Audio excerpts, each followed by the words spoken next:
Hey everybody, thinking about picking up a new laptop? The sexy Lenovo X1 Carbon, because it looks very slick, looks premium, puts you up there in the classification of the MacBook Pros. Great computer, but watch your battery life on, especially some of the generations that are out there on Amazon. They're good deals, but I noticed that a couple of friends were trying to pick up and go, hey, I got this great deal. It's a Gen 11. They don't have great battery lives at all. Gen 12s are going to be a little bit in that category as well, one step better. Gen 13 is current. What you do have to watch on Gen 13s, they come in with faster, higher output GPUs, which is great. They're actually kind of overpowered. They're sucking down the battery life. They are meant to be very much live, plugged in to the power supply. That's something to think about. If you're looking for good all-day battery life, you may not want to go with the X1 Carbon.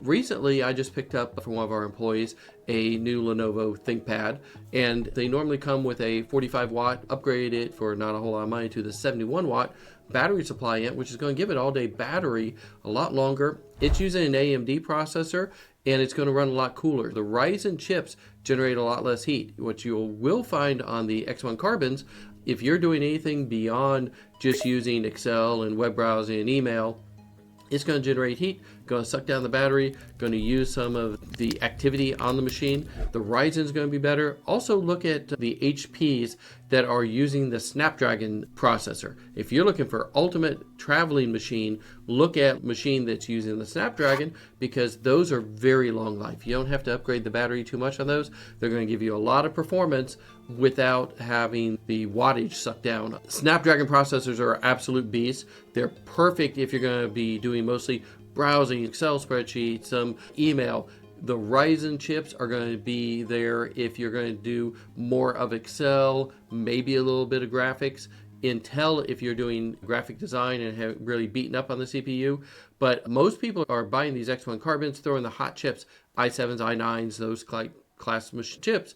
i9 is overkill for most laptops. You don't get most of the power out of it. You actually end up having a big battery life suck. So take a look at the Snapdragon chips, look at the AMD chips, and think about a general ThinkPad or HP laptop if you're looking to pick up a good version here for general work.